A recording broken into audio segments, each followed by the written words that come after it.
amigos, meus irmãos. Estamos aqui para fazer um resumo do livro de Gênesis, que são apenas 50 capítulos. Gênesis faz parte dos 5 Pentateucos, que são estes: Gênesis, Êxodo, Levítico, Número e Deuteronômio, escrito por Moisés. Mas a Bíblia Sagrada tem 66 livros, que é dividida em dois: 39 no Antigo Testamento, ou antes de Cristo, e 27 no Novo Testamento, depois de Cristo. Mas a Bíblia nem sempre foi assim. Também temos outros segmentos religiosos. Por exemplo, o segmento do catolicismo, do católicos, tem 7 livros a mais do que o nosso. E também tem a igreja ortodoxa, que tem 12 livros a mais do que o nosso. Nosso segmento ele vem ali do protestantismo de 1517, quando Martim Lutero, um monge alemão, ele crava as 95 teses. Mas hoje vamos focar apenas no livro de Gênesis. O livro de Gênesis, a qual eu acabei de falar que tem 50 capítulos, ele tem 4 dispensações. Mas não só aí, acaba aí, existe mais. Mas iremos falar apenas desses 4, que são a consciência, inocência, consciência, governo humano e por último lá no livro de Gênesis 12, da promessa, que só vai acabar em Êxodo, que nós não vamos falar hoje. O livro de Gênesis ele começa com o início, quando Deus cria o mundo. A Bíblia fala, no princípio, no capítulo 1 de Gênesis, criou Deus. No princípio criou Deus os céus e a terra. E a Bíblia fala que a terra era sem forma e vazia, mas o Espírito de Deus pairava sobre a face das águas. Deus ele cria o mundo em 6 dias e ele fala todos os dias: haja luz e houve luz. E a Bíblia diz: e viu Deus que era bom. Haja noite, haja estrela, haja flora, fauna, e todas as coisas foi se aparecendo através do haja, e sempre Deus havia e falava. A palavra de Moisés vinha: e viu Deus que era bom. Mas quando Deus, ele por último, no 6º dia, ele desce até a terra que ele havia criado, ele pisa na terra, aqui na terra ele vai pegar o pior material para se trabalhar, que é o pó. Não tinha utilidade para nada o pôr a terra, mas ele pega aquele pó, faz a argila e começa a fazer com suas próprias mãos, não com haja, não com a palavra, mas com as mãos. Ele faz o homem. E depois de fazer o homem, ele sopra o seu fôlego divino nele, o seu espírito, e o homem começa a ter vida. A Bíblia fala que Deus, pela primeira vez, ele viu algo que não era bom. E a Bíblia fala, ele viu Deus que não era bom que o homem ficasse só. E ele fez um adjuntor, uma companheira, uma mulher para estar ao lado de Adão. Este Adão cai em um sono profundo e a Bíblia vai falar que depois ele arranca dela a sua costela e faz a sua companheira. Eles poderiam ficar ali e fazer o que quisessem, menos comer do fruto proibido. E isso que vai acontecer. Aquele mesmo homem que tinha intimidade com Deus, e ele era o elo de Deus, com Deus é a natureza, ele vai afastar de Deus por causa do pecado. Este homem aqui conversava com Deus todos os dias na virada do dia, só que um dia ele se esconde, porque a sua mulher, induzida pela cobra, pela serpente, ela come do fruto proibido e ela dá ao seu marido. E eles viram que estava nu por causa do pecado que entrou entre eles. Eles queriam ser semelhante a Deus. A Bíblia fala que quando Deus ele desce na virada do dia, o homem se esconde de Deus pela primeira vez, e Deus fala: Adão, por que você se esconde? E Adão fala: Senhor, eu vi que eu estava nu. E daí ele vai revelar o motivo. Só que o homem ele não assume o pecado. Ele joga para sua mulher, a sua mulher também não assume a sua culpa e joga para a serpente. E fica esse jogo de vida e volta. E Deus pega e expulsa aquele casal do paraíso, e Deus fala que a partir de agora, o homem ia se alimentar do que ele produzisse pelo seu suor, e a mulher ia ter dores ao parto. E a serpente ia rastejar na terra e ia comer o pó. Ela teria inimizade para sempre com o homem e a cobra, porque ela ia morder, calcanhar o seu calcanhar, e o mesmo homem ia esmagar com a sua cabeça aquela cobra. Aquele primeiro casal, vai ter filhos, e os seus filhos crescem, Abel e Caim, e a Bíblia fala que eles vão ofertar a Deus, e dando ao holocausto, Deus vai agradar da oferta de Abel e vai desprezar Caim. E por causa disso, da inveja, o primeiro homicídio vai vir na terra. Este homem, esse Caim, vai matar Abel. E daí, meus amados irmãos, desde o pecado de Adão, começou a aumentar a iniquidade até o capítulo 6. Mortes, assassinatos, mentiras, corrupções. E a Bíblia fala que Deus viu que o homem se multiplicou e tornou-se carne por causa do pecado. Deus vai retirar o seu espírito do meio do homem. E o homem vai viver apenas 120 anos. Vai ter pessoas que vão andar com Deus, sim. Enoque, que andou 365 anos com Deus, uma vida de intimidade com Deus.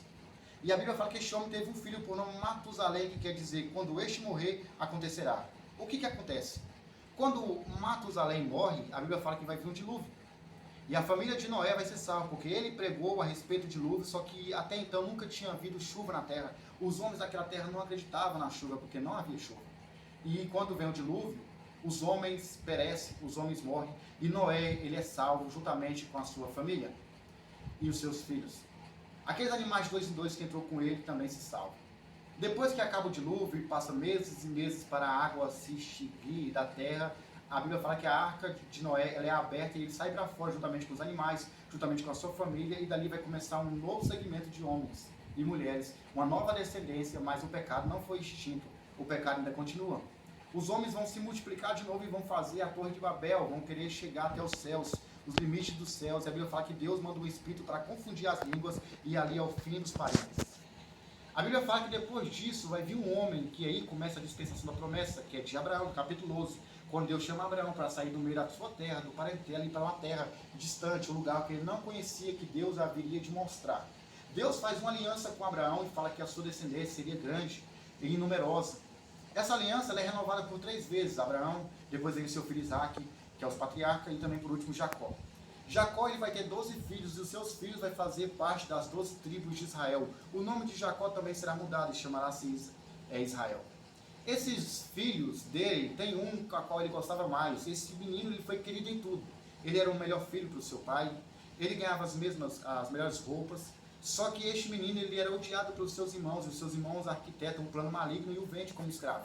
Tentaram matar, mas o venderam. Este rapaz vai para o Egito, e lá no Egito, como escravo, ele vai para a casa de Potifar, e de casa de Potifar ele começa como um simples escravo, mas ele sabia ler, porque ele aprendeu a ler com seu pai, um escravo diferente que lia, e ele começa a tomar conta de todas as coisas de Potifar. Só que a sua esposa, a esposa de Potifar, quis tentar coabitar com ele. Ele não aceitou, ele foge, e aquela mulher o culpa de tentar violentá-la, e ele é preso. Dentro do cárcere ali, esse mesmo homem, esse José, ele começa a ser o responsável por todos os presos que estavam à sua volta. Até que um dia o grande faraó tem um sonho, ou 2 sonhos, de 7 vacas magras e 7 vacas gordas, 7 espigas de milhos gordos e 7 espigas de milhos magros. E aí José é chamado para poder vir traduzir, revelar qual é o sonho do faraó.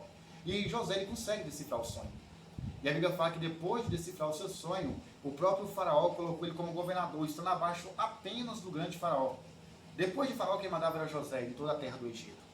Foi 7 anos de comida, 7 anos de fartura, mas depois veio a miséria, porque o sonho do faraó vai se realizar.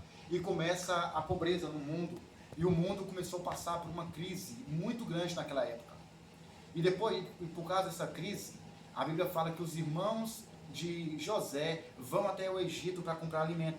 Eles não conhecem José. José faz todo um jogo de cintura ali para poder tentar lubridiar os seus irmãos, para poder tentar tirar a informação do seu pai, se estava vivo ainda, se tinha alguém, se seu irmão mais novo, Benjamim, ainda estava vivo, se aconteceu alguma coisa com ele. Ele descobre que seu pai ainda está vivo, e depois ele se revela aos seus irmãos, e a Bíblia fala que ele manda trazer os seus irmãos, o seu pai, toda a sua família, a família dos seus irmãos, para vir morar no Egito.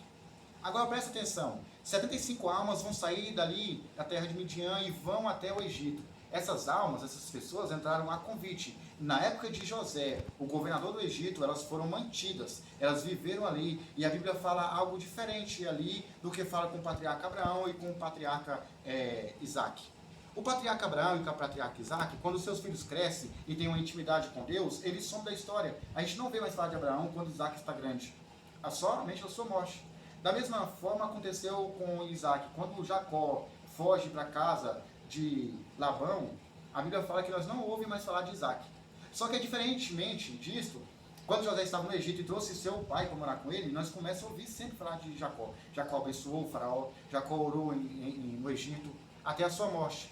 E depois da morte de Jacó, o livro de Gênesis se resume no capítulo 50 com a morte de José do Egito. Só que o povo ainda não era escravo. O povo morava e, como eu disse, entraram a convite no Egito, e ali eles eram bem cuidados.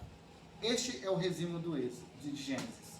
Logo mais estaremos trazendo o resumo de Êxodo para vocês. Amém? Fique com Deus e até mais.